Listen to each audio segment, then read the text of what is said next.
Big was my era. You know, we're kids, you know. I think I was probably 18. He was probably 20 or something. You're a competitor, so I'm like, I'll destroy this guy. You know, you're not looking, and like I said, they're from my era, so they're my peers, and they were all on the come up. So all these guys that had these brilliant careers, they didn't have the brilliant careers yet. They were my competition and my peers, and even if we were friends, you were still like, I'm better than him, I'm better than you, you know, let's go. That was what hip hop was at the time. It was like a competition and a fight. I just thought like, oh yeah, we're gonna, you know, my man, he was cool. I wasn't like, whoa, I'm in the guy that's gonna be one of the most famous rappers that ever lived, and they'll still be talking about him in 30 years worldwide. You don't know that.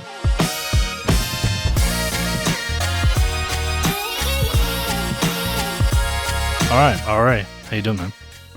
I'm great. Man is treating me like a king. I'm in the UK with my kids. Just got back from the London dungeon. His son thought I was doing it for me. Like, oh, I already want to see the dungeon. Nah, he has 2 kids here, 9-year-olds, 9 and an 8-year-old here. Well, look, we appreciate you coming in, man. As Connor, well, you wouldn't appreciate this, but I told you I came to see you 20 years ago in Amsterdam. I don't even know if you remember the show. I don't remember the show, but you told me the story, and I do appreciate it. Of course I do. That's great. It's amazing because I hear stories like that and people who end up doing great in their life, and they're like, you know, when I did this and that, you know, and it's like awesome because you never know who the hell's in that crowd, you know. So and then 20 years later, we sit here. Yeah. And Connor, you met my son. I hope you're going to give me the answer, I think, but what is the song I've made you listen to most? Hip-hop song. Oh, yeah. I don't think I've made anyone listen to any song more than that song. Wow. No, that was 36 Chambers. No, that was Protect Your Neck. When he was a kid, you know, you do Old MacDonald. I used to do Protect Your Neck. Wow. Well, you know, something I just thought of. If you came to that show in, you know, Die Rugged Man Die, you know, so this was literally was 20 years ago. So what were you doing with a 1-year-old at home and you're flying to see rap concerts in other countries? Well, what the hell were you doing, man? No, I'm just kidding. Take care of your kids, man. Nah. He's with his grandparents eating chocolate cake and drinking soda. That's a blessing, the grandparents. With my kids, you know, that my mother lives in America. I have two mothers, basically, my stepmother and my mother. So they both live in America. The mother of my children, her grandparents live two hours away. So we had no help. Like, we couldn't just drop them off and go do things. So, like, when I hear stories like that, the grandparents were in town or the cousins were in town. Oh, great, you know. Oh, mine were 5 minutes away. It was like, take the kid. We're going to Amsterdam. We're going to see this guy, Rugged Man, smoke some weed. That's beautiful, man. That's the one thing I was missing was family there to help. You know, they were great kids, but it was difficult raising 2 kids with just 2 parents, you know. So you've had a wild career, yeah. We can say wild How career, do you reflect wild on it life. What? How do you reflect on it all? You know, it's kind of like everybody who had like a wild youth, you know. If you're able to get past it, you know, people have wild days, they don't live. They get killed, they go to jail, they ruin everything, they lose everything, you know. So if you get this far in life, afterwards you get self-reflection and it feels good, you know, like, oh, you survived the craziness. And I'm proud of it all, you know. Back then I was ashamed of it all, you know, like, you know, I thought I was a bum loser. And then you look back and you go, no, you was just doing good for yourself. It was crazy, you know. So yeah, everything worked out how it should. There's nothing in my life I didn't do that, you know. It's almost sad. It's like the bucket list. I almost did have the entire bucket list, you know. So not much else I could do, you know. So, you know, maybe a song with Big Daddy Kane, a song with LL Cool J, something like that. Maybe those are bucket lists, you know. Maybe a big budget, not a big budget film, but direct a film for like 10, 15 million, do one of those. Yeah, but that can still come. Yeah, I'm saying. But yeah. But I was just doing the bucket list, I guess, in rap. Like, I really did everything I wanted to. And yeah, so, yeah. You did some good collabs? Yeah, those are still coming, though. The new album is in the works, and it's really, I'm really, like, proud of the work I'm doing still, like, that I'm able to pick up the pen. Because I worked on the film, and it was like a year and a half of your life, and that's all you work on it. And it's, even when you don't want to, you want to work on music, you can't, because producing and writing and directing and editing and all this stuff is a lot of time. So you're like, I got to work on my music, and you can't now. So I picked up the pen. I started going crazy with it again. I was like, yo, I'm still right there. I'm still top tier. Like, I'm crushing these dudes easy. Like, in my sleep, I'm writing bars that'll crush these dudes. So, and it's not an ego thing. Like, when I'm not crushing, I know it too. Like, I'm like, damn, I got to figure out how to get the magic, or what the hell do I got to do to be that crushing these other dudes dude, and sometimes that happens. I'm not that, but right now I'm on fire again, so that's happy. That make me happy, Yeah, but look, everyone in hip hop talks so highly of you. I've seen it. Yeah. I've went back through the Twitter. I've seen it in interviews. Like, it's all everyone. I mean, the way Biggie talked about you. Yep. Well, that's what I was saying with the bucket list. It's like, Big was my era. Yeah. So when Big and the Wu and those guys big me up, it's like, oh, thanks, guys. But Mob, when they big me up, it's thanks, guys. But what it was is when it's my idols, when, the Juice Crew and Chuck and Kane, Kool G Rap, Rakim, like every kid, Grandmaster Caz, I get accolades from all of the greatest MCs that ever lived, who were the greatest to me. That's where you go, bucket list. Hey, you know what I mean? So the way somebody's got Kool G Rap, the stuff he said to me about how, my greatness, and how it's like, oh, you're Kool G fucking Rap, man. I don't know. Are we allowed to curse on here? You can curse what you want, man. And is the volume, am I speaking loud enough? Because I feel like I'm in chill mode right now. So as long as and if anybody hears the coughing in the background, we don't have a place to lock my son. He's got this weird cough. Alfred E. Newman, I call my son. He's coughing up things right now in the back, so just ignore it. We accept it all. Ignore the half-dying kid in the background,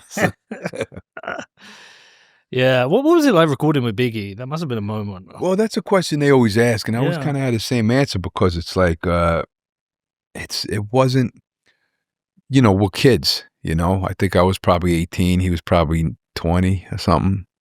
I don't remember the exact ages. So, but I was a teenager, and you're a competitor. So I'm like, I'll destroy this guy. You're not looking. And like I said, they're from my era. So they're my peers, and they were all on the come up. So all these guys that had these brilliant careers, they didn't have the brilliant careers yet. They were my competition and my peers. And even if we, were friends, you were still like, I'm better than him. I'm better than you. Let's go. That was what hip hop was at the time. It was like a competition and a fight. So I just thought like, oh yeah, we're going to, my man, he was cool. I wasn't like, whoa, I'm in the guy that's going to be one of the most famous rappers that ever lived, and they'll still be talking about him in 30 years worldwide. You don't know that. So it was the same as if I was working with a Timbo King or Killer Priest, you just, oh, my man, you have respect for them lyrically. Let's go. That's what it was like. It was like being in the studio with my boy, So I didn't think when you're doing a collab that it can be also competitive. Does that like drive it on? Well, most of the time you try to take, take your opponent's head off, most of the time. But that was for a lot of years. But then years later, you go, okay, this is a song with so and so, and they might be a little less fast flow, so let's go a little slow with it. Oh, this person might be a little less syllable oriented. Let's go a little less syllable with it, but kind of accelerated that style. So, the last 15 years or so, I've been going, okay, let's kind of work around the universe of what's in front of you rather than just be murderous RA and kill the person, So, well, that's why I brought Chino XL up with you this morning. I didn't know that he'd passed, man, because I always felt like whenever I listened to Chino, I'd always think of you and vice versa. Yeah. Broke my heart. Yeah, rest in peace, Chino XL, man. And he just found out today. Yeah. He was like, hey, you ever talk to Chino? I'm like, yo, Chino passed.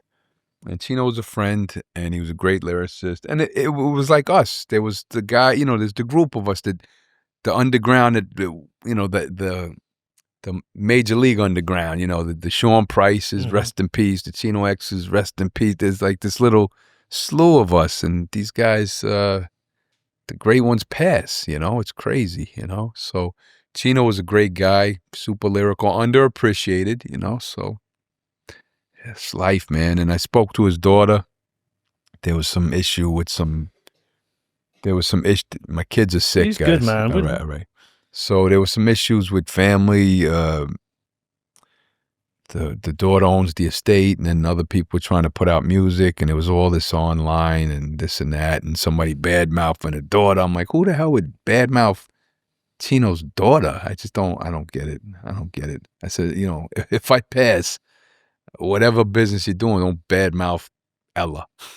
You know, like if you got respect for a man, don't badmouth their daughter online. That was weird to me, you know. Like it's badmouth behind closed doors. Say, hey, listen, we're having a disagreement, whatever the hell disagreement business wise. But I just think it's a little weird to go online and spurt out stuff. But hey, you know, she seemed like a sweetheart, you know, and it's Chino's baby, so I'll treat her like Chino's baby, you know. So yeah. You always seem to work well with Vinny. Yeah, Paz, you know, Paz, we're waiting for his verse on the Slayers Club video with Chino XL in it, actually. Chino had filmed his video part before he passed. And I did a record with Vinny a few years back for his album. And he kept saying, oh, it's not on the solo album, it's on the Jedi album. Oh, no, it's not on the Jedi album, it's on the solo album. And I loved what I wrote on it. And I don't know what happened to the song. Maybe he didn't like the song, but never came out, you know, so. I would have loved to hear that. Would love to get a copy of it, but well, we got to talk about Uncommon Valor. I raised it earlier, and I know you'll have talked about it 100 times. Probably the things I'm going to ask you about. A lot of stuff you've already answered a bunch of times because I don't watch a lot of hip hop interviews. But yeah, well, this is turning into a hip hop interview. See, yeah. I don't know what it is because a Bitcoin guy. I'm like, yo, his fan base is gonna hate me. They're gonna be like, oh, the libtard, woke bastard, you know. I'm like, I don't care. I say what I say, but you know. But their Bitcoiners are like, what? Their Bitcoiners are like R. I'm not a libtard. I just don't. What was that song you had on earlier? I just don't like white supremacist, neo-Nazi bastards, you know. Yeah, so Connor was listening to a track earlier of yours where you were talking to your girlfriend or your wife, talking about men can't wear dresses. We know you're not a lib. Oh, golden oldies. Yeah. Yeah. So that Uncommon Valor, did you know at the time you've written it? Did you guys know what you'd made? Did you know? No. Well, I tell the story about Uncommon Valor, which is for the people who are listening that aren't really sorry, am I ruining this?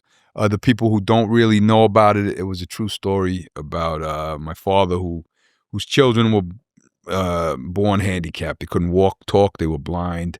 Well, my brother was blind. My sister couldn't walk or talk. My brother couldn't walk or talk or see. And they both died. My brother was 10 years old. My sister was 26 years old.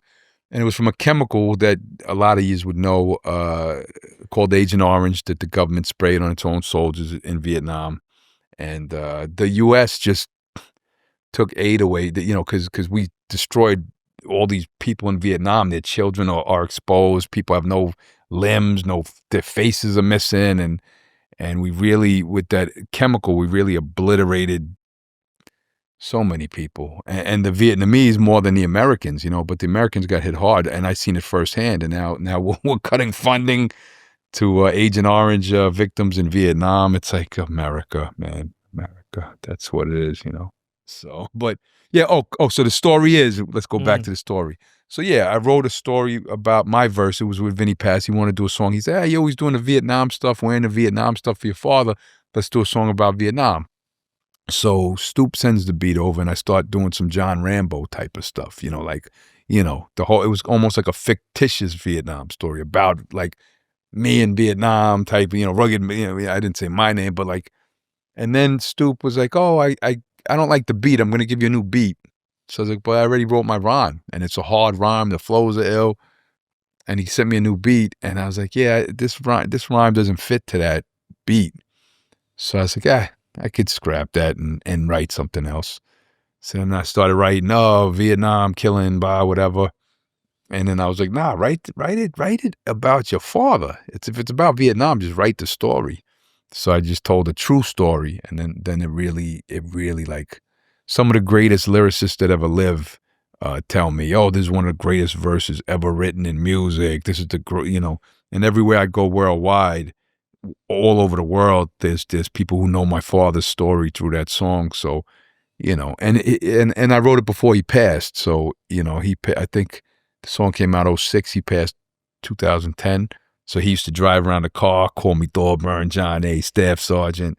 So it was a beautiful thing, And then the day he passed, I had to fly to Toronto the next day to do a show. And I was like, I can't do that song, I didn't tell them, but I knew it. I said, I can't do that song. And this is, now you guys see the soft daddy, daycare, rugged man, the soft, vulnerable, rugged man. You guys see that then. But that's not the YouTube rugged man. Yeah. But at the time, it was punch you in your face, spit on you. I was just, there was no softness, And I was in the middle of Toronto. It was like a day and a half after my dad died. And they kept going, Uncommon Valor, Uncommon Valor. And I was like, nah. And they put it on. I said, okay. So I said, do it. They're here for that. That was the quotable. It's a big thing right now. And I couldn't. I just started almost tearing up, And I was like, ah. And then I said, and the girl I was with came and comforted me and, kissed me. Oh, it's all right. It was so soft. But, and then I said, let's go. I did the song again. I was crying tears and spit it out. And the whole energy it was like this gutter ass reopening of a Toronto bar. And shout out to Clee McGaw. He booked the show. And he was like, yo, you can cancel the show if you want. I got you. And I'm like, no, it's Pat, you got a great attendance. I'm coming to Toronto to do it. My dad just passed. I was like, I'm going. And the whole crowd was just like, rugged man, rugged, all right. It was like this, one of my most intimate show like moments ever in history of my career. It was like, wow. And it wasn't like this big giant festival, I've done those, this was just some little Toronto thing. And when it just was like, wow, healing to everybody. But that was a funny story because I used to, with girls, I would always lie about my age.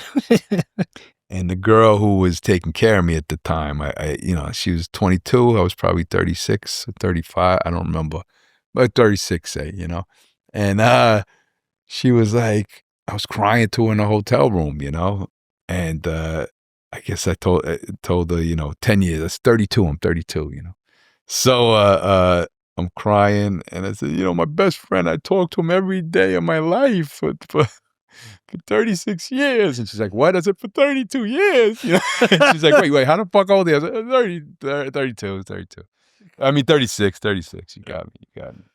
So shout out to Kyla, she called me. So you do the track live now? Okay. Is it still a tough one? No. Now it's just it still gets emotional at times though. It sometimes depends who's in the room. Like sometimes my sister Lily will come to the show and I know she's in the crowd. And she was like, her and my dad were like the closest human beings could be to each other, So, yeah, so I'll do it. And sometimes my dad's wife is in the crowd. I got, she started going, oh, this is crazy, Or sometimes maybe it'll be his birthday or something. Or my little man John's there. Some emotion will happen sometimes, It just, it depends what you're going through that night, So did you take it round to his house and play him the song after you'd written it?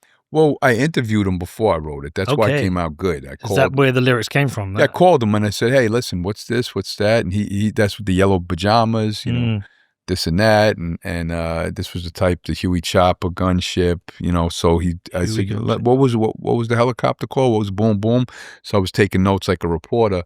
And then I interviewed my stepmother. I said, hey, what were the microcephalic, cerebral palsy? What was this? And John, not John, that's my son's name. Max's eyes. It was, and she said cortical blindness. So I said, oh, okay, cool. So I interviewed the people who it happened to. My stepmother, who's my mother. D, I love you for life, like a mom. And she raised me since I'm 4. My mother too. My mother as well. I love you, mom. But I got 2 moms. But Yeah, so I interviewed those two, my father and my mother, and they told me what they knew, took the notes and wrote the rhyme, you know. There's a lot of stuff, you know, you add into that and make it work, but yeah. And I had heard the story about they would think the only thing that changed was because it was complicated. You know, sometimes you gotta change like movies, you gotta change one line to like so the only thing that wasn't really 100% the same was uh, when the helicopter hits in the story, it's a bullet hit my chest. Made it easy. Get in, get to the next part of the story. But what it really happened is he used to keep his gun by his balls because he didn't want to get his balls shot off because he was the gunner, 4,000 bullets a minute, just like I said in the song. You know, the minigun, you know those guns. Yeah, yeah. So 4,000 bullets a minute, he would be out there, keep the pistol here. So when the pilot got shot in the head and the tail rotor broke, you know, and the whole thing started spinning, the pistol protecting his balls went into his leg and broke it and shattered it into pieces. And then he was enemy territory, losing blood for 6 days. So he ended up unconscious. But, you know, I was like, how much more would I have to read? The bullet went into my leg, broke my leg. But yeah, so bullet hit my chest, boom, next part of the story. The humble bee, a keystone species crucial to the survival of Earth's inhabitants. Here's how things would look if bees vanished. And here's how they'd look if humans vanished. But imagine if instead we became a keystone species by doing things the right way, by taking responsibility for our actions and becoming the solution.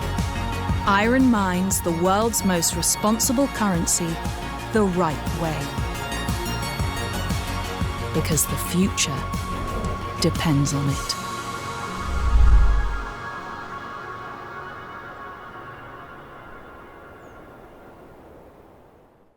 It's funny hearing you tell the story. I'm hearing all the words. Yeah. It's like a documentary in a rap song. Well, that's what I like to do with a lot of the songs. I like to kind of be almost documentarian style of rapping for when you do the knowledge records, you know. You want to kind of research and know that you're feeding the proper information and the reality, you know. So that's a proper personal song. So when you took it to your dad and you played it to him, did he get it first time? Was he like, yeah, he loved it. He loved it. Like, know? And Paz was like, well, what's he going to think about mine? Because, you know, because his is the opposite. Like, I don't want to be over here. And my dad loved it. He said, yeah, I was there. And soldiers were like that. They said, I don't want to be here. I'm this shit is that, evil. You know, so that's real, you know. So he loved the song, you know. Yeah. Yeah. It's everybody I know who likes hip hop knows that song. Everyone knows that verse. I thought it won an award. I tried to look it up. I thought I'd heard it won like in the Source. It was voted best rap ever. It got like Rhyme of the Year and one of the big ones. And then Source was quotable. It got the Source quotable. That was a big deal at the time.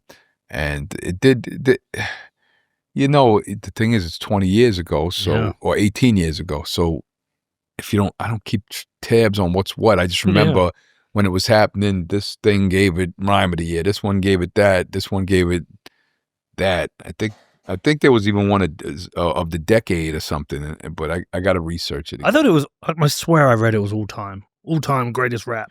Oh, no, there was a... all-time greatest verse. They did have, what site was that? It was I thought a big it was site, Source. and they had the greatest features of all time. Yeah. And a lot of people say, he should have been number one, but they said, I don't. And it was all the greatest features you ever seen in hip hop. Like, name a great feature, they was all on there. And I think, if I'm not mistaken, they gave number one to AZ for Life's a Bitch, if I'm not mistaken, or that was number 3. But like, it was around, you know, it was that, yeah. But I think I was number 2.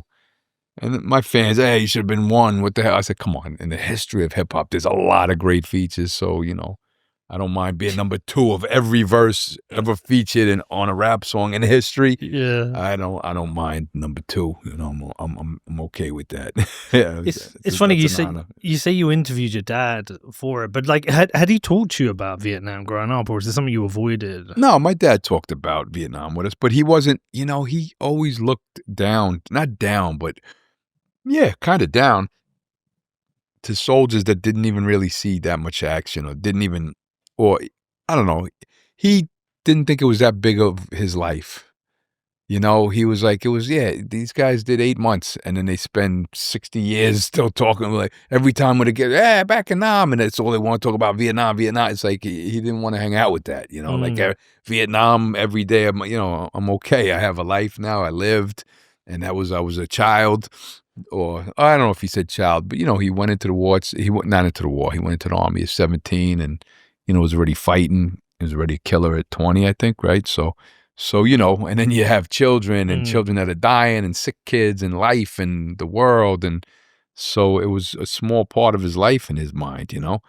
And that's you know, it's what he's most known for. But a lot of people feel that way. Like somebody will, and I don't mean to equate war with like art, but like somebody will make a movie, you know, of star in a movie when they were 18, you know, and then they're 60 and everyone, hey, that movie. And you're like, I don't even remember it barely. That was when I was 18, you know? So, I mean, he was in there, he was a Green Beret in the Army, and he was highly decorated in the Army. And then he was a Screaming Eagle in the Air Force, you know, or airborne, the 101st Airborne. So, those are like the top tough guys, you know. So he was a tough guy, yeah. And he's a little guy too. My father about 160 pounds, you know. He wasn't a big guy or nothing, you know, but he was a tough guy, and he was respected, and he was a good man, you know. He was a good man, and he used to say they should deprogram the killers, you know. They program you to be a killer, and they throw you back in the streets, you know. So yeah. Past that, did he reflect on it? I mean, I'm asking you to answer for him, but in terms of what they did to the soldiers and like spraying the stage, and for you, do you then now, when you see, you know, war after war after war that we've happened, how does that make you reflect on America? Well, my father had a thing. He had a positive perspective, you know. He's like, hey, and he would say it, yeah, you know, put us in Vietnam, they're making helicopters, they're making this, it's a big money. He knew it was what it was. He knew it was a scam. But he said, hey, I was a soldier, that, you know. So when, you know, you'd say, hey, they destroyed your children, they destroyed your family, they did this, they did that. He was kind of like, hey, I was a soldier. He never did the like, they did, he never, like, when Born on the 4th of July came out, and Tom Cruise is, oh, they took my leg. He's like, what is these movies, and be just crying the whole movie, you know, like, you know, you're as a soldier. So he had that old school OG mentality where I'll cry for him. I'll be like, yo, you murdered my father's children, you know, and his grandchild, my son Vincent. That's my son. He's dying of Agent Orange as we speak. You know him in the background. He's like, the government killed my father's grandkids. His grandkids in the corner. Like, Uncommon Valor 2. Yeah, Uncommon Valor 2. Both of them. They're dying of Agent Orange over here. How do you think about America now, man? Because you're over here. Everything's crazy in different ways. My father would be disgusted. He would. My father would be disgusted with what the hell's going on right now, you know. And the perpetual war system that, you know, it's been going on. It's disgusting. That's been disgusting, you know. And they were, oh, you've been silent before Trump. No, listen to every one of my songs. The last thing I've ever been is silent, you know. I've been, I was one of them speaking up against Obama when everybody, oh, how dare you? You know, I was the guy speaking, you know. So I was not silent, you idiots, you know. But it's such a cult that they want to make believe. Like anyone that speaks up against their cult god is just a libtard that's brainwashed and just started talking up. Like, shut up, idiots. Know my history. Know who I am. Know my speech. You know, so it feels like that with all politics. So it's like everything is coldy now. Yeah, and it is cultish, on both sides. But this is some next level cult stuff that I'd never seen. Obama was crazy pop star cult level stuff. This is next level weirdness. Like you could do whatever the hell you want in front of their eyes. They could see it in person and look at him, but nope, didn't happen. Nope. No, that's good. It's good he's doing it. Oh, he should kill that. Oh, he's the cops. He's gonna, not keep track of what they do wrong. Good. That's what we should do. Like it doesn't matter what it is. They just defend. It's like blindly defend anything. And it's a weird time, man. It's a weird and the other guy, they go, oh, hey, Agent Orange, come here. Yeah. Come here. You good? But the other guy, they say, no, he didn't Sig Heil. He's not a Nazi. It's all propaganda. And then he comes, I live in Germany, and then he comes out and he's speaking to the freaking neo-Nazi party, the AfD, right? And that party, this is the guy that's been coughing the whole video. All right, John. How you doing, buddy? You gonna bust a rap for us? You gonna bust a rap later? All right, go sit down, keep coughing. No, so yeah, so the AfD, I don't know much about them. I know a bit. Well, the thing is, for the last 10 years, when you go there, it'll be like pictures of like white women running from brown people, or like Muslims are not welcome here. It's like all this disgusting, bigoted, racist, disgusting garbage. And this is way before, J.D. Vance is out there buddying with them, and they're, the AfD got to save Germany, and don't be worry about your past, Germany. That's what be proud. It's like, oh, you effing Nazi. And I know that's but yeah. So it's way before these guys got involved with the AfD. I'm out there, and I was like, yo, this is sick. And I would tell the mother of my kids this. These people are sick. And because they'll say, oh, he speaks out now. No, I did a song with Sammy Deluxe, and oh my God, the legend King Kool Savas, two of the greatest German rappers ever. And I did a record with them in like 2015.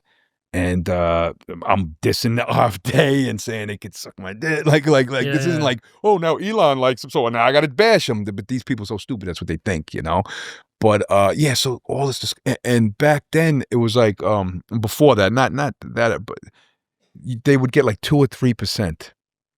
And I'm like, how is that possible? What the hell's going on in Germany? 2 or 3%? This is sick. This is disgusting. And then fast forward to the new era of anti-brown, anti-black, all this stuff. And they're getting 20%. Anti-immigration, immigrants are gonna rape and kill everybody. They're getting 20%. The fear-mongering's working, and then the machine behind the fear-mongering, pushing it further, is working. And in the world's richest man, these are the people that will save Germany. It's like the world is dangerous right now, man. It's dangerous. I like Germany though. You picked a good place.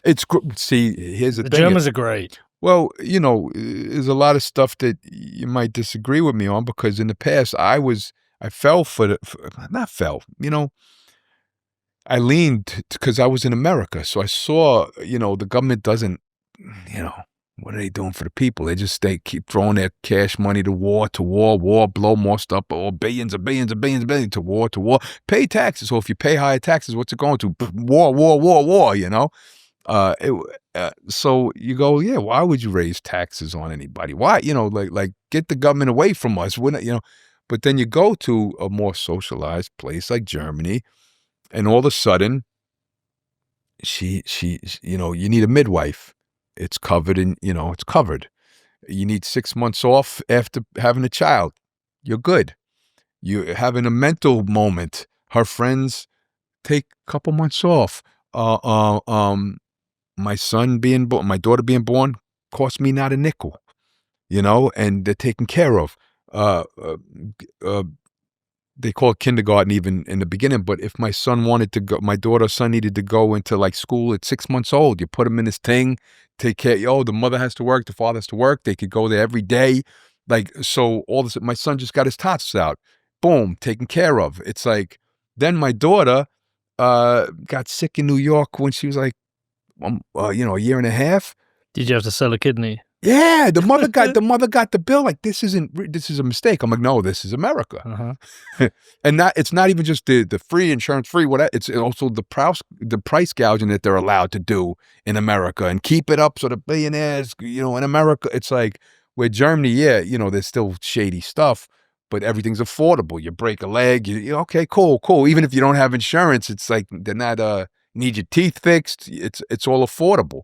Where in America, if you're sick, you die. Unless you know what I mean. It's just crazy. Well, you see with the drugs prices. Yeah. You cross the border into Mexico or Canada, and you can get the same drug prices, 10% of the price, and something shady's going on there. Yeah. There's something shady going on. So what had happened, and also, when I'm in America and you're talking to righties and lefties every day. The Karl Marx, Marxism, the evil school of Marx is going to kill your family, kill your kids, kill everybody because the Russians, Marx, and I believe, oh shit, this is the most evil guy that ever lived.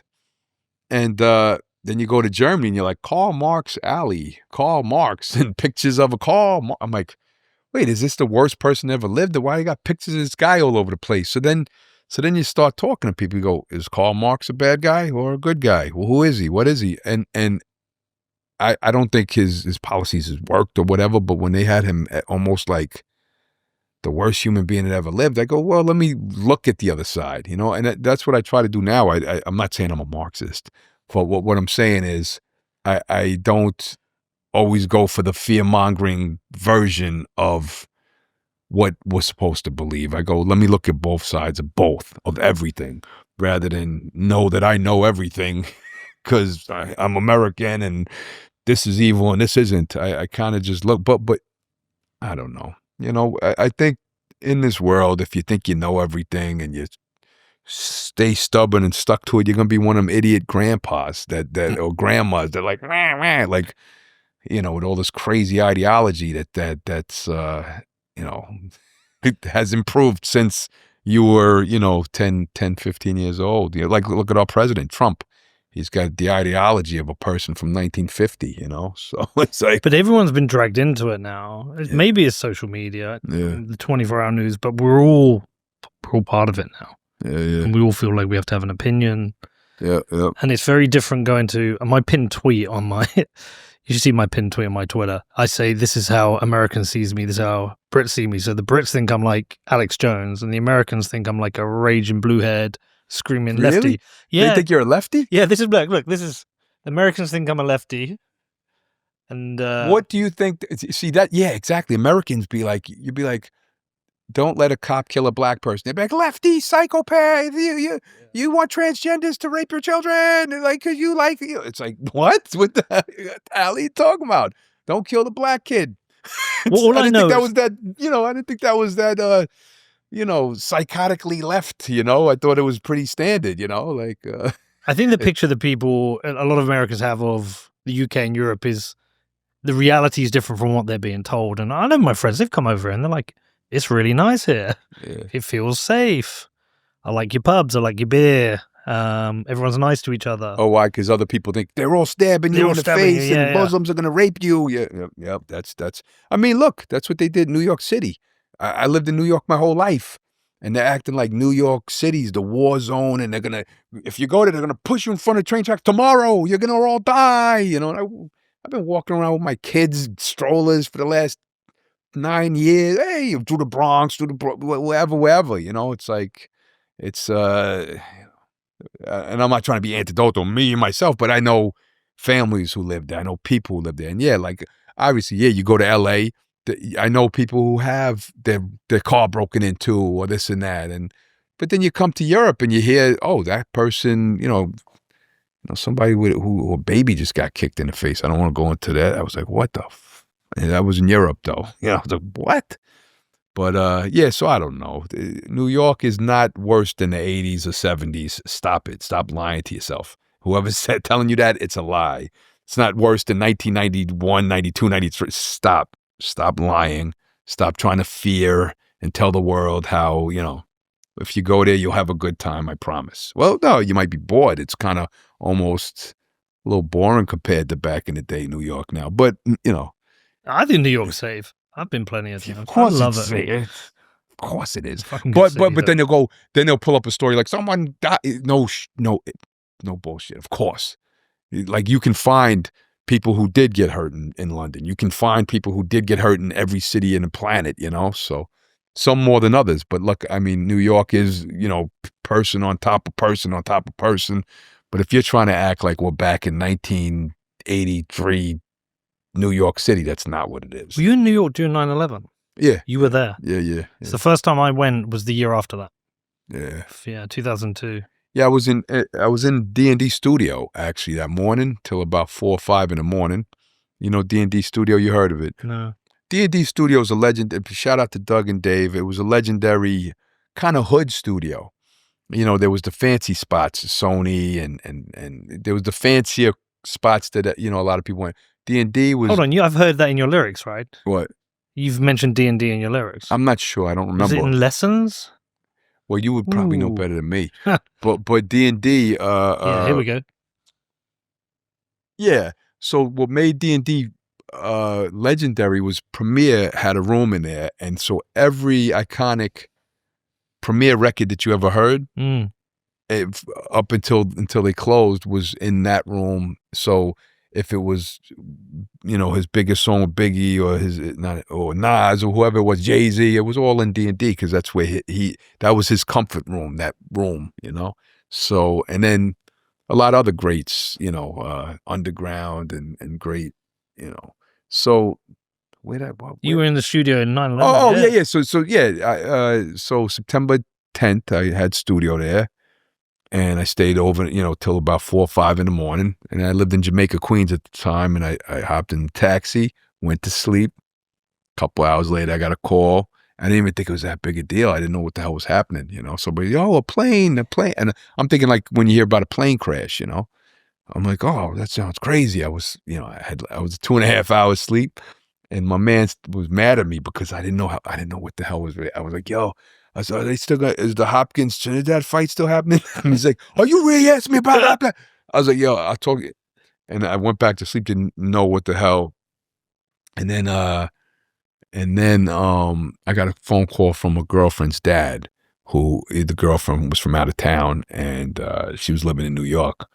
And he's like, where is she? So well, what's going on? And I said, oh, the whole world's panicking about this. This is something, And then I kind of woke up and realized what the hell was happening. Wow. But when I was told, I was so half asleep, I didn't know what the hell the size of it was. And then I knew people who lived like right there and put their camera right out the window. My boy, Frank Kenenlader, he put the camera right out the window and filmed it. So that's why when they were doing all that, look out the window. I mean, look at the footage. It's the plane really didn't hit it. And I would go online and go like, no, he filmed it with my camera. My what was it? Canon XL was it called? I forgot what the camera was called. I bought like a $4,800 camera. When I was directing videos for like Smart Peddlers and all that stuff. That was with this camera I bought. And he put the camera out the window and filmed it on my camera. I have the tape of it, of the plane hitting, the second plane hitting. He didn't get the first one, but what happened while the plane was on fire, you see him, and you hear him like this, and his hand is out the window filming it. And then, boom, so he got the second plane hitting, and so everyone was, no, this is fake footage. I was like, well, if this footage is fake, I own real footage of it. My man Henenlader, legendary B-movie director, he put his camera out the window, and we got, so I said, conspiracies, you crazy. The shit happened. We're in New York. We saw it, like.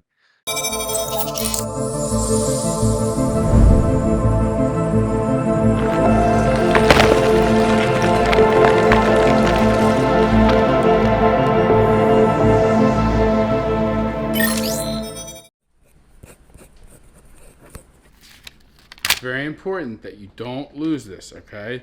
This is your inheritance through Bitcoin.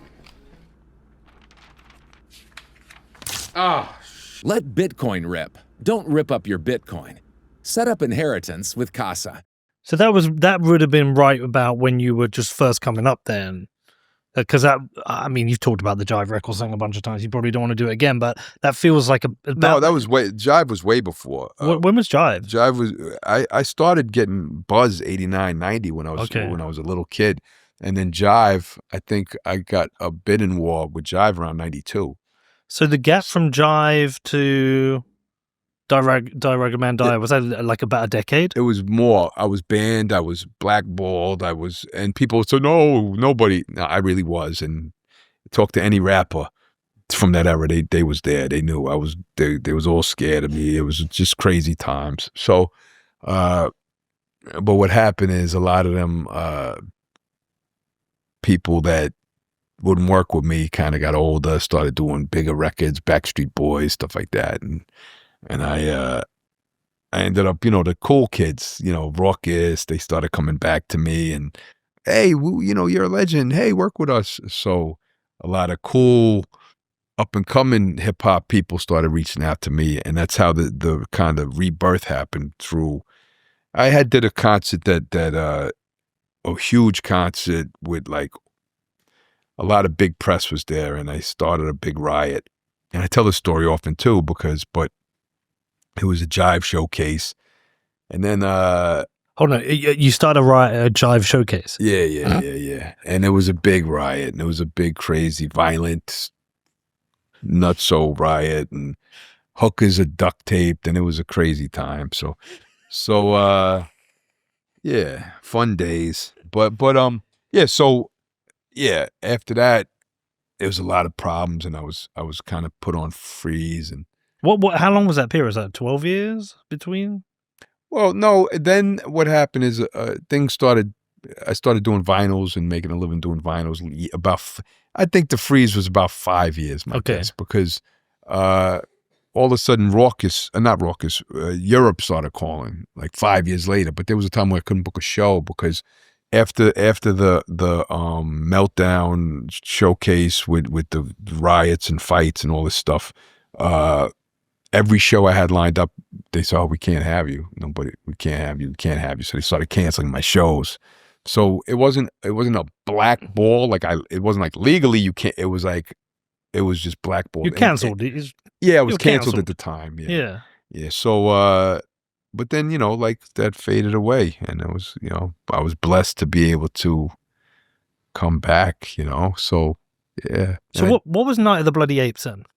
No, that was just, was that the stuff you were going to release first? No, that was stuff I recorded when I was a teenager for Jive. Yeah. So. Was that going to be the record? Yeah, that was what we were doing. And it was with my producer Niles and I think Eric Sermon, Track Masters, and Buck Wild, yeah. Yeah. But anyway, finally, Die Rugged Man Die. You tell me this morning it's a double EP, and I'm like, what? This is a record. No. Well, what Die Rugged Man Die was, I was poor.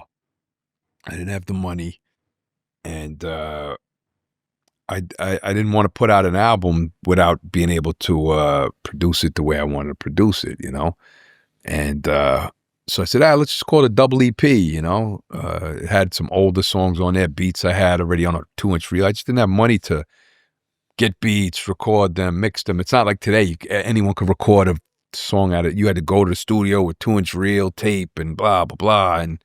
And I just didn't have the money or manpower or the engineer. I didn't even have a DJ to script. Like, I was in a bad shape.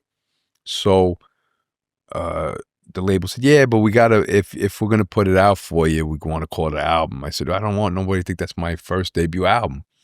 But I said, let's call it a double EP. And he's like, what the fuck? No, the thing is a double EP. What is that? I said, I know. That's why it's cool. It's brilliant. No, it's not brilliant. He said, yeah. So we did, they said, we'll put it out as, the album. I said, sure. And I kind of didn't like the artwork for the album. I didn't think the album was complete as an album. Do you still feel like that? Yeah.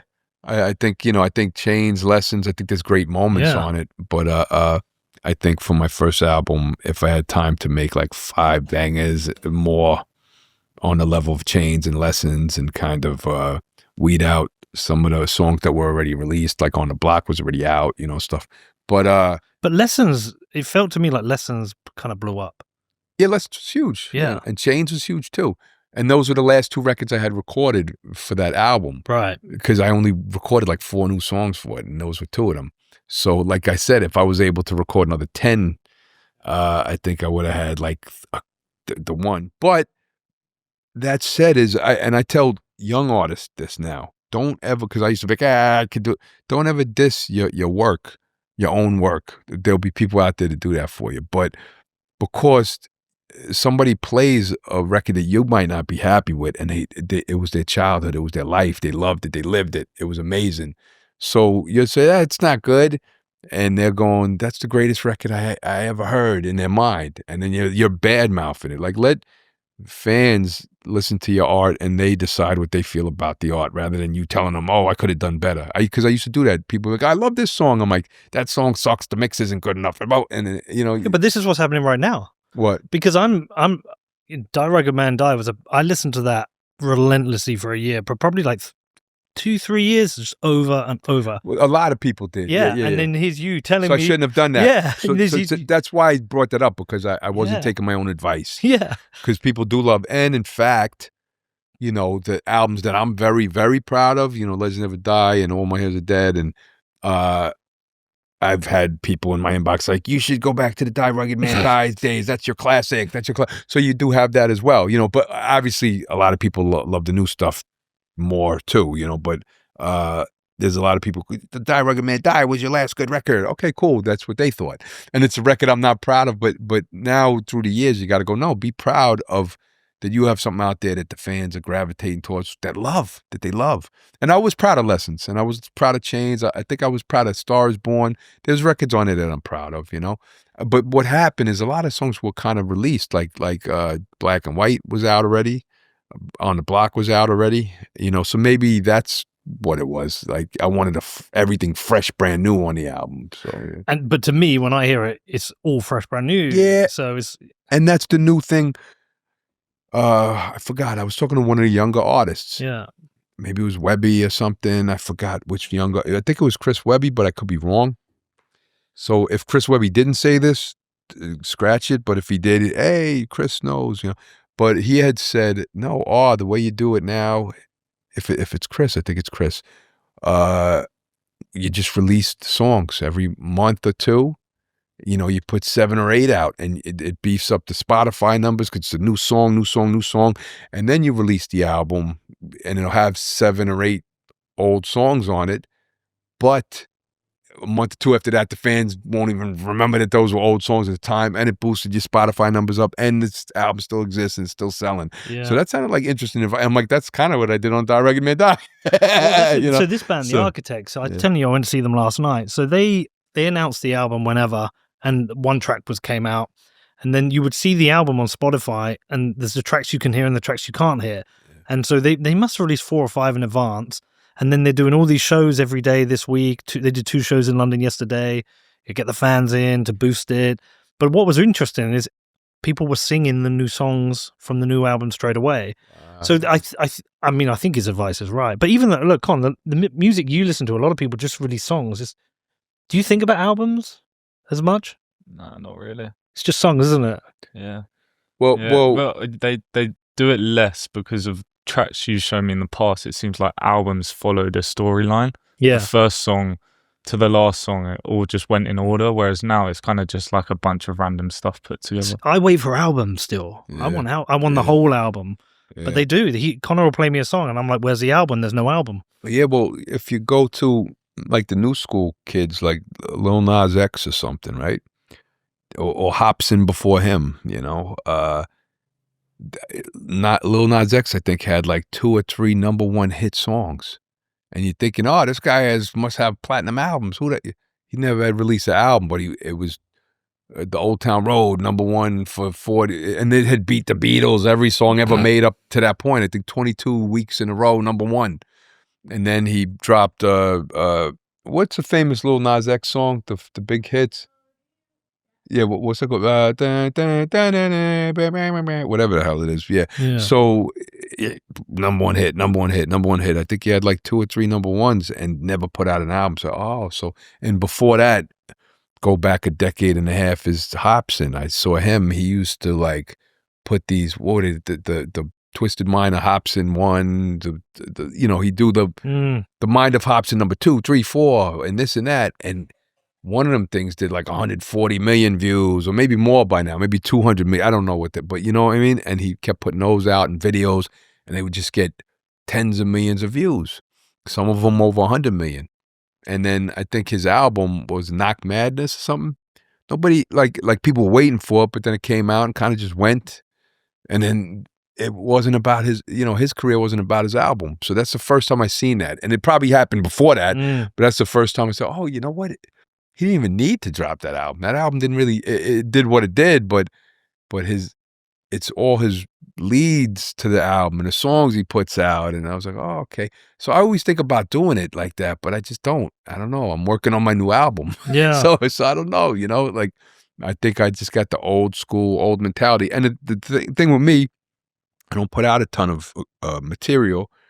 I think the fact that I do these albums, it really, and put it all into the album.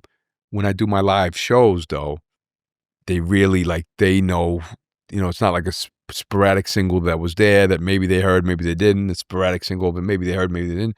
They know that if they're an RA fan, they get the RA album and they listen to the song and they listen to the album over and over. So when you pull any of the songs off of any of my albums, the fans know every lyric to one of them songs, So as far as stage show wise, it's been working for me, like my stage shows. You haven't been to my show in 20 years, but they really do. They're on the money. The fans really they really feel like they got their money's worth, Yeah, I missed that last Jazz Cafe show because I was in America. Oh, yeah. Jazz Cafe. Shout out to the Jazz Cafe. Every time, there was somebody at the Jazz Cafe for decades because everyone was like, when are you going to play the Jazz Cafe? And I'm like, hey, they just don't like me or something. I never got booked there. It's a perfect place for you. And then all of a sudden, 18 years later or whatever, I get an email from Karen, one of my bookers from Germany, and she was like, Jazz Cafe on this date. I was like, wait, I don't get booked at the Jazz. When?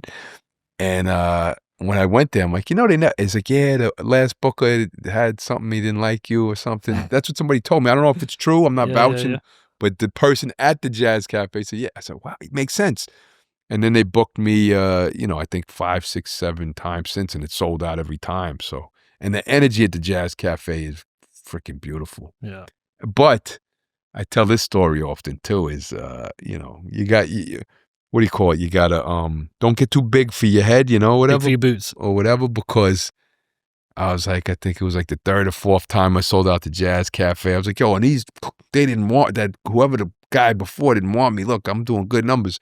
But I had sold out the Jazz Cafe. The energy was great. Beautiful people, raw energy. And then I get back to my hotel and Flav and Chuck are there, Public Enemy. I said, hey, yo. And I said, yeah, just, played the Jazz Cafe, killed it. I said, what are you guys doing in town? They're like, we just did Wembley. I said, you guys got that.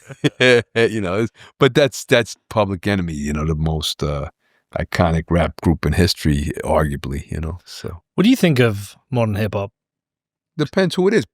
There's not much I listen to. But I'll tell you, there are great lyricists. It's just that, commercial rap music doesn't display it as much, I mean, the world is saying Kendrick is the lyrical guy, but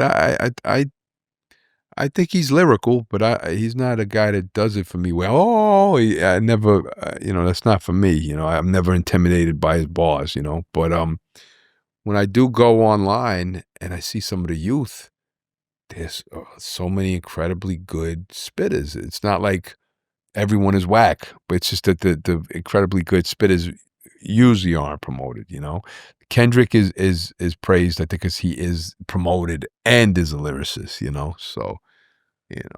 I've never made it through a whole Kendrick album. My old producer, Danny, he'll listen to this because we always have this argument. I always say to him,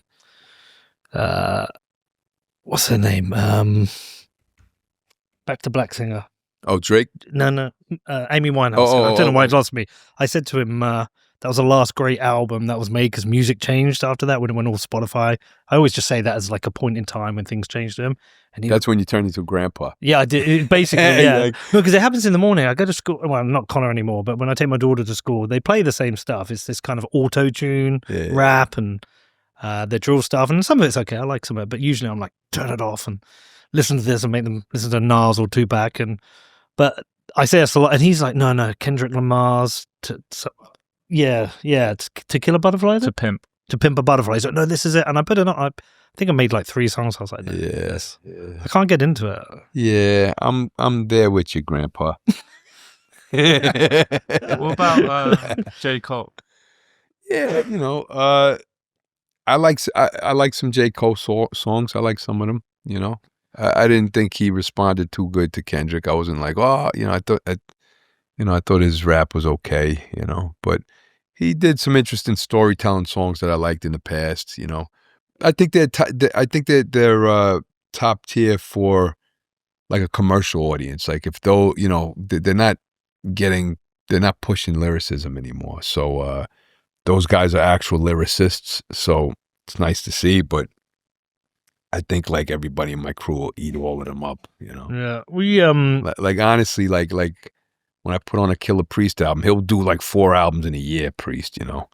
And when I put on the lyricism and some of that stuff and the painted pictures, I'm like, I like stuff that I'm like, how the hell did a human being think about that? How did they write that? How did they create that? And something that just almost makes me jealous. Like, damn, if I thought of that, you know? And I don't get that from a lot of the highly, high up guys that are highly acclaimed right now, you know? So on this podcast, you are definitely hearing me talk about Bitcoin a lot. Well, why? We live in a really strange time with governments driving inflation with their reckless spending and endless money printing. There is a way out of this. There is a way to protect your money, and that is by stacking Bitcoin. I've made loads of shows about Bitcoin. You can go and research this. You can go and read the books. But the truth is, it is the hardest money ever created. If you are interested in protecting your financial future, it's time for you to get on the Bitcoin train. I've been stacking Bitcoin personally and through my businesses since 2017. It's protected me, it's secured my family's future, and it also strengthens all of my businesses. So if you want to start stacking Bitcoin, where do you do it? Well, for me, it's with Gemini. They're a fully licensed, full reserve exchange and custodian, so they give you a secure way for you to buy and own your Bitcoin. There's no risks and no funny business. So if you're serious about stacking Bitcoin the right way, head over to Gemini.com, which is GEMINI.com. Is that because I always blame the algorithms. I think it's the same. We'll get onto film, but I think the algorithms... Social media. Well, yeah. TikTok can blow up a song which is just absolutely crap now. It goes to #1 because of the amount of streams. It's true, but I also think you've got the Spotify algorithms. Like you're on Netflix, you've got Netflix algorithms, and I think it just pushes things down. I think it's harder for things to break through. Yeah, I'm not sure what it does, you know, and people go with a trend and go with a trend. And they did have that whole thing where there was like a 10, because when rappers really started getting terrible at rapping in mainstream music, they did this thing like, oh, what are you, lyrical? What are you, lyrical? Like they started doing this like attack on lyricism, you know, like it's about the vibes, it's about the feeling. What are you, like, lyrics? It's like, oh, it's kind of like, it's an excuse to be part of the dumbed down, you know, and accept being dumbed down. You know, it's like, you know, I mean, imagine, you know, but it happened in singing too, because honestly, like when you listen to Patti LaBelle or some of these singers, who's the woman who sang, she did the backup singers there. She had, Lisa Fisher, like these women could sing. And I was in the studio with the soulful singer, and I wanted her to blow. Like, you know, like I knew she could. I seen her do it before, like a karaoke thing or like maybe a performance she did, and she was singing. I said, nah, you gotta. And she was like, really? And she started going crazy, just blowing. And she said, nah, you know, the thing is, my manager said, don't do that. You know, it's you know, you gotta just they don't want that, you know. And when you listen to her songs, it was all kind of like one tone, kind of like this, and she wasn't blowing. So they even dumbed down, you know, they won't Patti LaBelle the vocals no more. They'll go, keep it like, yo, like, and even if you go Charlie Wilson, who one of the great singers in history and great performers, when you listen to his songs, half of those are auto-tuned. It's not because he can't sing, it's because it's the sounds of whatever the hell, you know, it is. I'm like, why did they gotta auto-tune a great singer? Because it's part of modern music, of the sound that people are used to. And auto-tune came in for a lot of people that couldn't sing. They had to tune them, you know? And if you listen to old records, the singers didn't need to be tuned. And even if they were out of tune, they'd have a flavor to it that made it better than being perfectly tuned. But music changes, time, like filmmaking. Let's go to filmmaking. Like right now, everything, like even the film I'm working on, I'll see mistakes and I'm like, oh, I can't bring the camera. And the editor and the VFX guy's like, that's fixed in 1 second. Just remove the hands here. I'm like, wait, I can use that shot. He's like, yeah, just digitally take that. So I'm like, oh, so I can be incompetent in that shot I directed and you could just make it fine? Oh, so you know what I mean? It's like crazy. Like, you know, which it's not, I'm not saying it's a bad thing either. It's just different times, you know? Studios, you're allowed to, I bring this up. Back in the day, you had to, before they had technology, you had to go there with your band, play the song perfectly, record it exactly on a vinyl.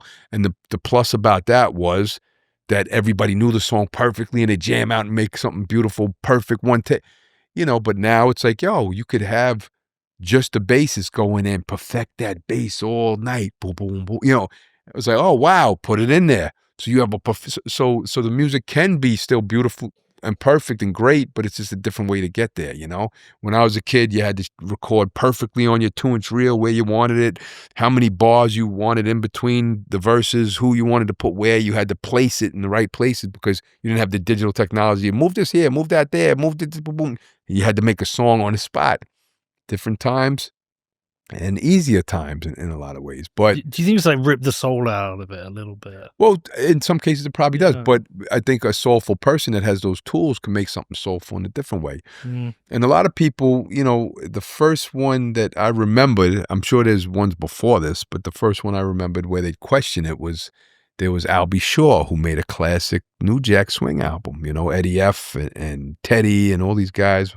Mount Vernon, Heavy D was in his corner and all of this stuff. And he made a great album. And then I think it was Oprah. This is all from memory. So somebody said, oh, they say you can't really sing. And he sang live on one of these shows. And a lot of people, oh, see, you can't really sing. You can't sing. It was like, it's like, no, he can sing. It was just they put so many effects. If you listen to Albie Shaw's first album, there was so many effects on the vocals, but it was flavor. It was cool. And Albie Shaw made a great album with great producers, great songs, great melodies. So it's kind of like, hey, if we accepted Albie Shaw with all those effects and compressions or whatever they did on it, you know, you can, you know, that one, the new one. We've never really had a big hip hop scene in the UK. Hip hop scene? Like we've never really had a lot of, you know how we've had rock bands and indie bands go up and blow up America. We haven't really had that with hip hop here. I mentioned my boy Stig the Dump, who I love, Stig Dixon. I love him, but he never really blew up. And we have a few people, but this whole grime and drill scene really has. My boy loves drill. Yeah. Loves drill. Well, what I think that is, I think it's a little bit of the elitist thing, you know, because I remember I was in England probably around when I was touring with Stig and the Dump, maybe. I might be wrong with the time, but I went to somebody was battling or something. I seen a British battle. And I was like, yo, these dudes are really sharp with their punchlines.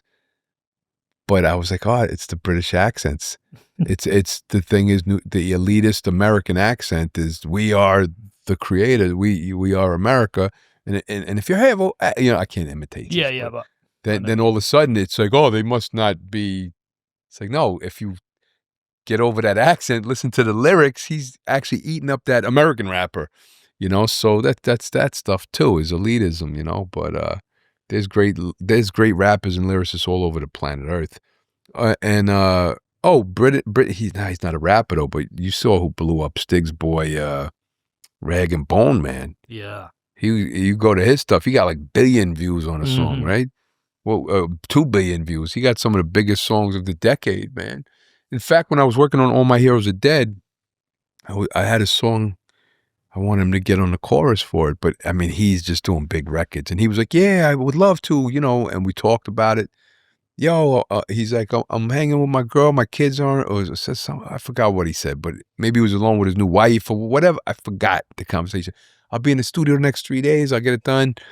And then I just think that life happens, and he never got it done. And I haven't talked to him since, but I was trying to get Rag and Bone on one of the choruses for that All My Heroes Are Dead album. I think it would have been great for it. They took me to see this guy, Central C. Do you know him? He's a drill guy here. Oh, yeah. He's not drill. Is he not drill? Nah. I thought he was drill. You kind of... I put it all you together. Just put it all together. Granddad. Yeah. Old man. Drill's a lot gang-related stuff. It's a lot of like young kids on the street. And most of it's fueled by rivalry and killing and stuff. I swear they make up words to make things rhyme, though. They just invent all these new words to make things rhyme. We have a good few. I don't know if you know Dave. Santan Dave, he's a proper lyricist. There's a few like alternative ones. A guy called Loyal Kana, he's good. What about my guys? They had me do the song.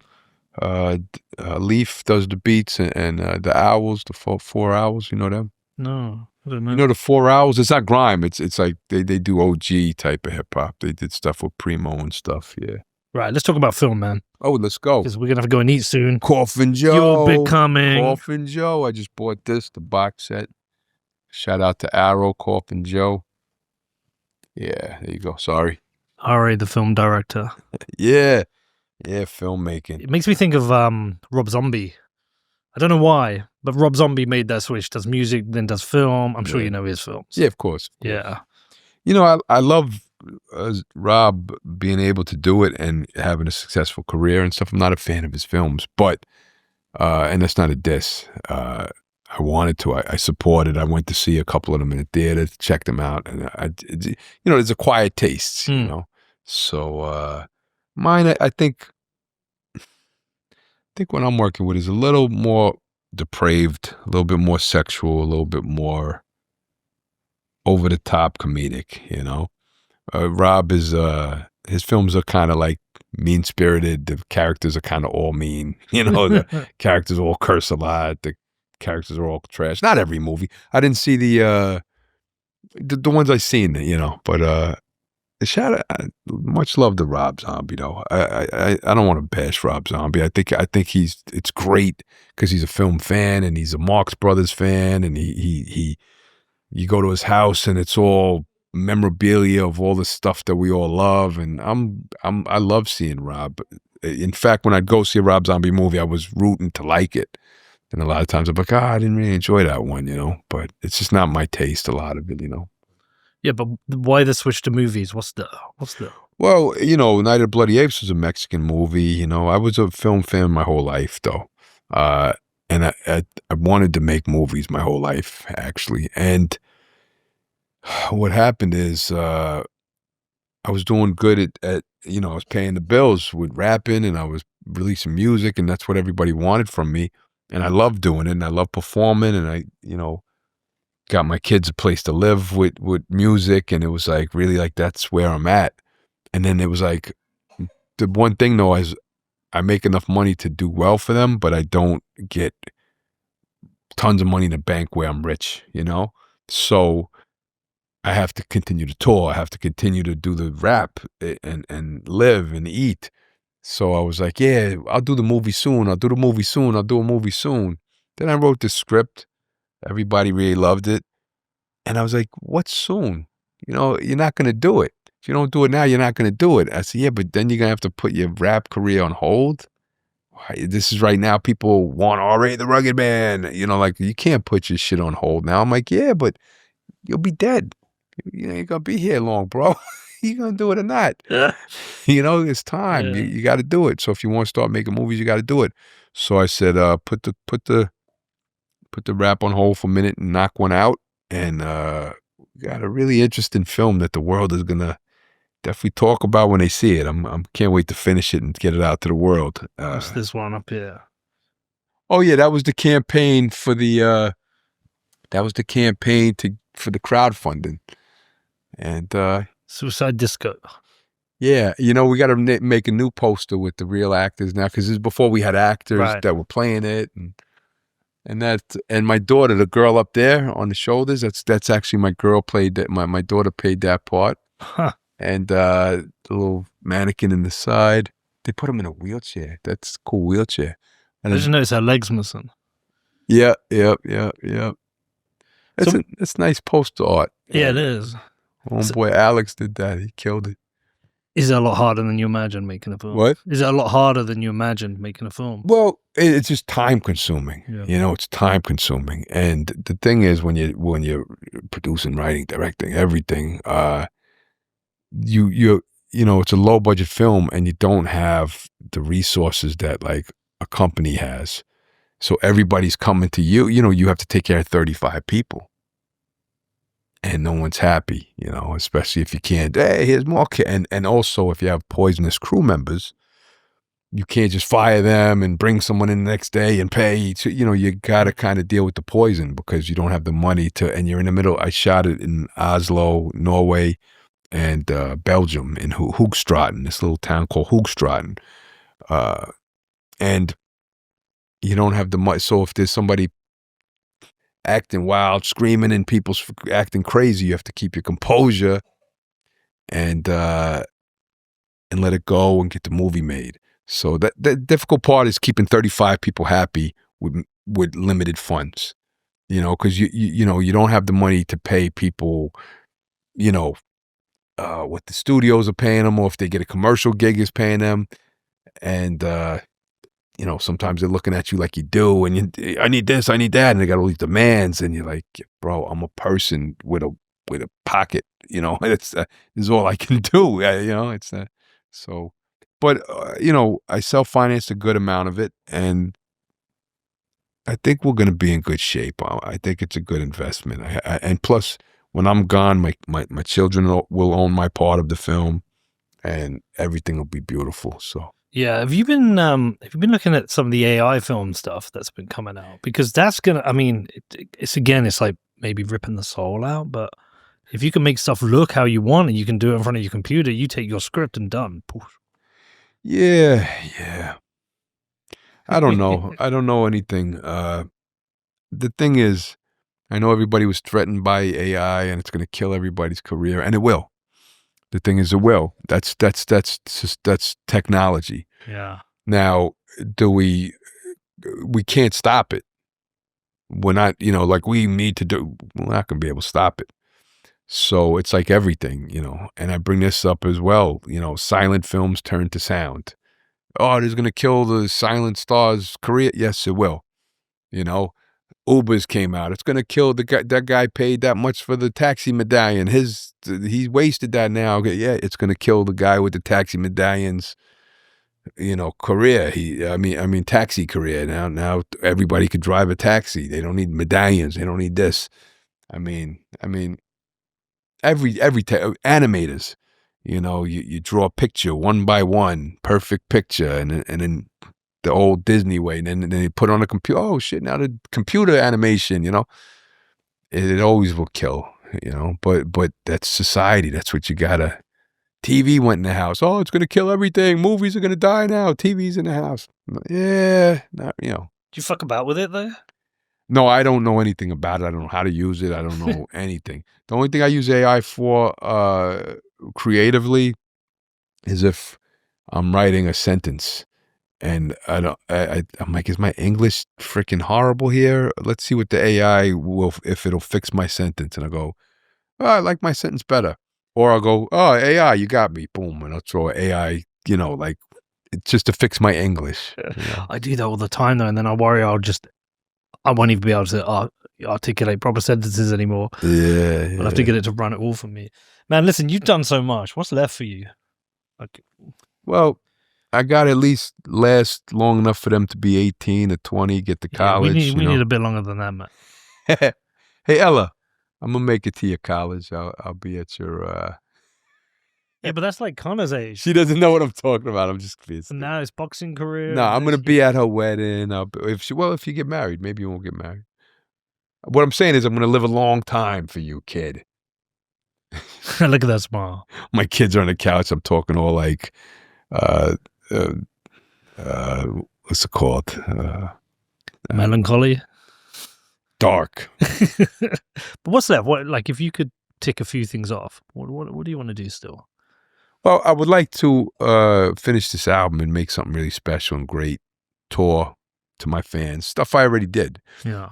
But I would like to. I'm putting my pitch deck together, and I'm doing a 3-picture deal. Okay. And I would like to, knock out a couple films with money. And I'm not talking 100 million. I don't want to do $100 million. What do you? What kind of money is proper money? 15 million. It's a proper film. 10 million. Stuff like that. Like where I have money. And I would still keep it small, but I would just really be able to do everything I want to do, with 10, 15 million. I think if I did the $100 million movie, you have 1 million executives telling you what, it's not they're not giving you 100 million and letting you do an RA movie. They're not, unless you do a 20 million one. And like this guy, Sean Baker, shout out to Sean Baker, the guy that won Best Picture this year for, I don't even remember the name, Honora or. Oh, yeah, Honora, yeah. I haven't seen it yet, but that guy, that movie cost $6 million, and he's been doing independent movies every year, and he's such a fan of film. He loves cinema. And in fact, you don't know who Jess Franco is, do you? No. You know who Jess Franco? Nobody in this room knows Jess Franco, right?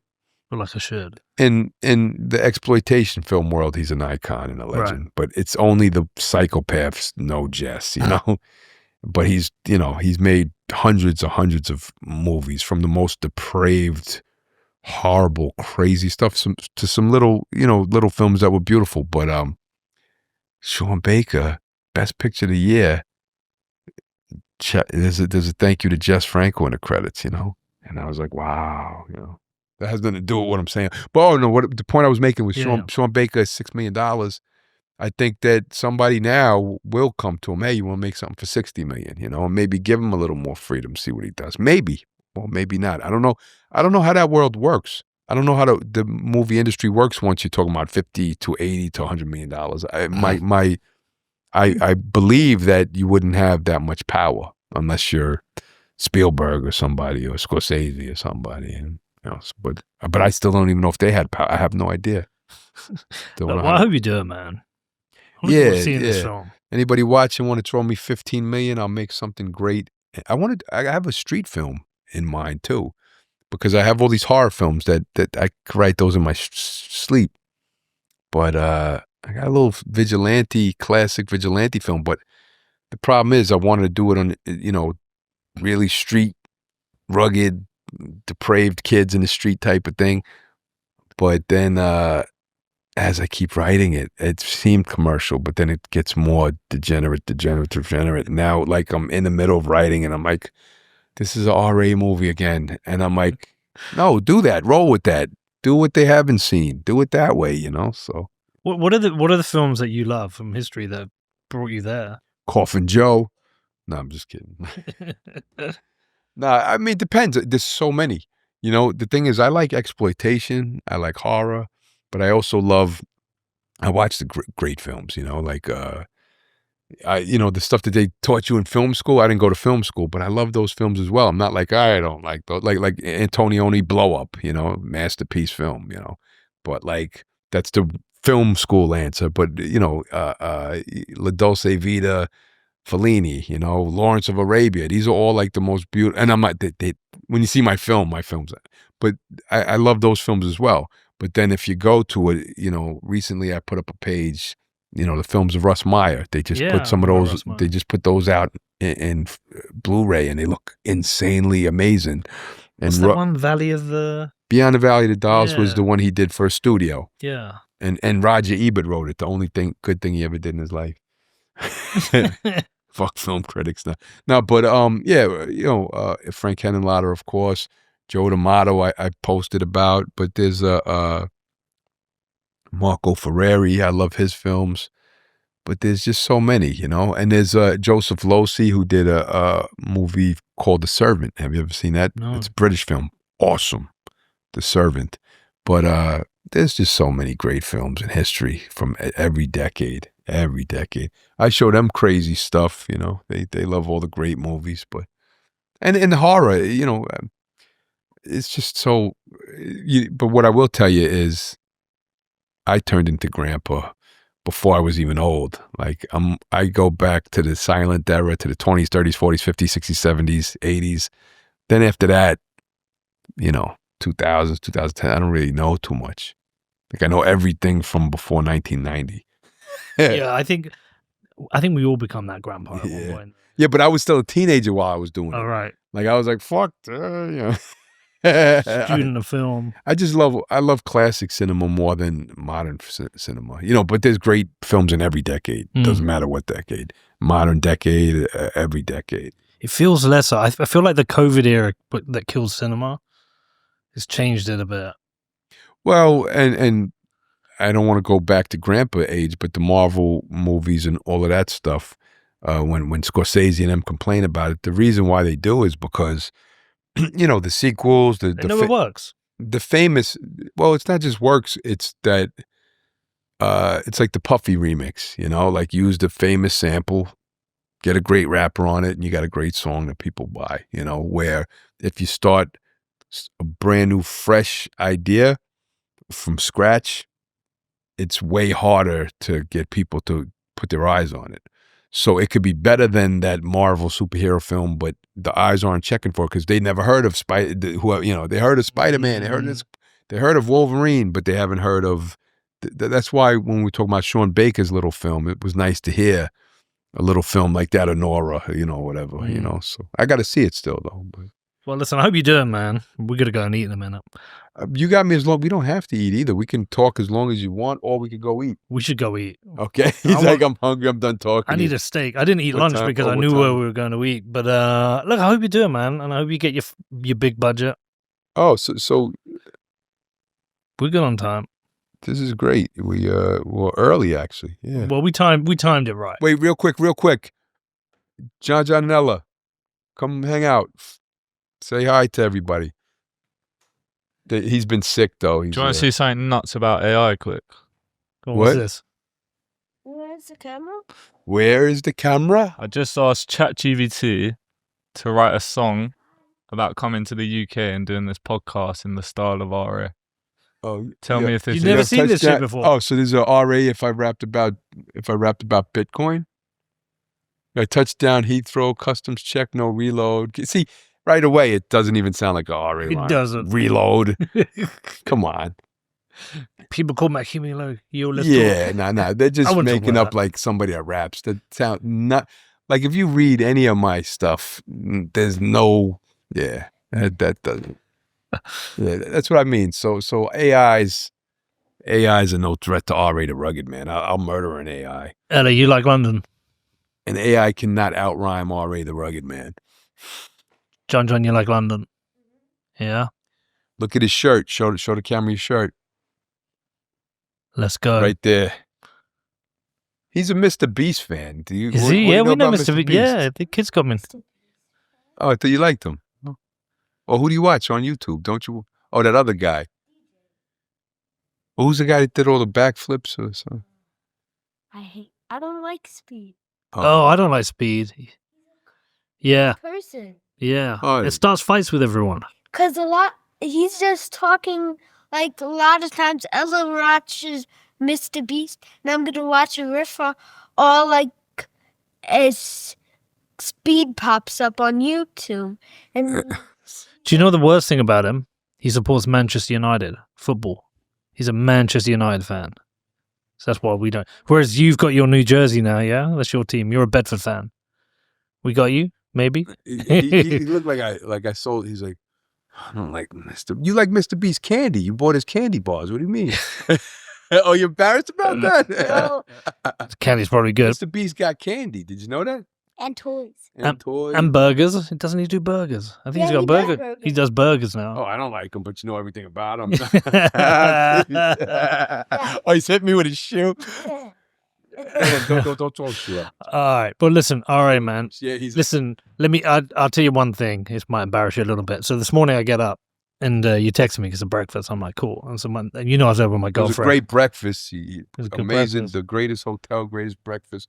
So my girlfriend's there and I'm freaking out a little bit. I'm like, fuck, I'm going to see Ari the Rugged Man. She's like, yeah, well, he wants to do the show. And I'm like, yep, this is like you waking up and me laying in bed and you're pacing around because you're going to go see Taylor Swift.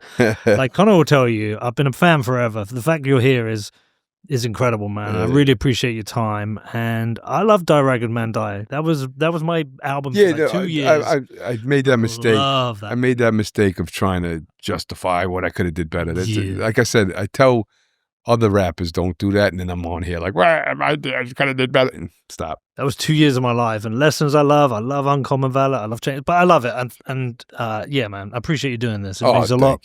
Thank But you. we should go and eat a big steak now. Thank you. Let's Let's go go and do eat that. a big steak. Go and eat You a ready big for steak. big steak? Thanks, Ari. Thank you, everyone, for listening. We'll see you Hey, soon. thanks for everything. And we didn't get controversial or nothing, so We'll do that next time.